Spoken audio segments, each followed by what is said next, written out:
So Vanuatu, after long dismissing crypto for in its financial services realm, has finally allowed a crypto-based broker-dealer to become licensed, and that's significant for a number of reasons.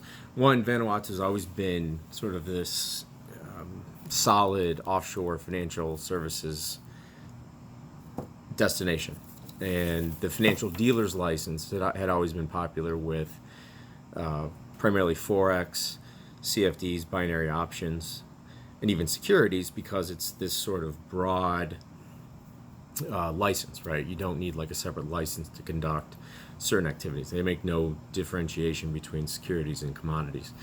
And recently there'd been some activity in Vanuatu, for instance, allowing the purchase of ownership of citizenship with Bitcoin for $200,000 in Bitcoin, and other steps that the country had taken to become more crypto friendly. But the financial dealer's license being awarded to a company that specifically had stated that they were going to do crypto related trading activities is a big step in what I would think is the right direction. It doesn't give you the basis with that license to operate in the United States, but as a Commonwealth nation, and by Commonwealth, it's typically former British protectorates or territories, it does give you the ability to operate in any of those nations. So really, in the entirety of the EU and places like Australia, you could operate legally with that license. And the license is actually relatively easy to get. Inexpensive, $2,000 for the application fee. There's a bonding requirement of $50,000, which you can typically acquire between $1,500 and $3,000 through a source in Vanuatu.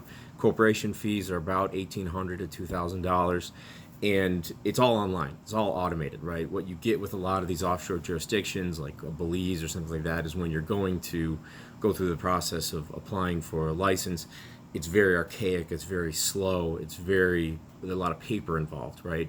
Vanuatu has a nice streamlined online platform for doing it. The process requires submitting the application along with a business plan, projected financials, corporate documentation, evidence of a corporate bank account, etc. And they'll come back after they've received the license with questions or comments relating to the application, which you simply amend and send back to them, all again online or through email. So it's a very kind of streamlined, easy process to manage. Typically it'll take between 3 to 4 months. This one crypto related entity that got the license took a little bit longer, but in my experience doing Forex and CFD business, it's typically a 3 to 4 month process. So I would expect future applications that are related to crypto to mirror that 3 to 4 month period, provided you have all the requisite information together. So all in all, I think it's definitely something to look at, because it also gives you the flexibility not only to act as a crypto broker dealer and allow for trading of security tokens, of which there are very few platforms out there, and it gives you a large footprint to operate in, not the United States, but still a very large footprint to operate in.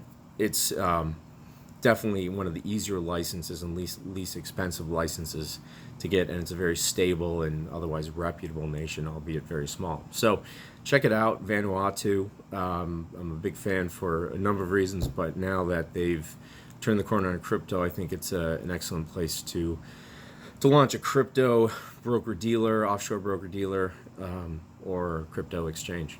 So I'm Adam Tracy, Tracy.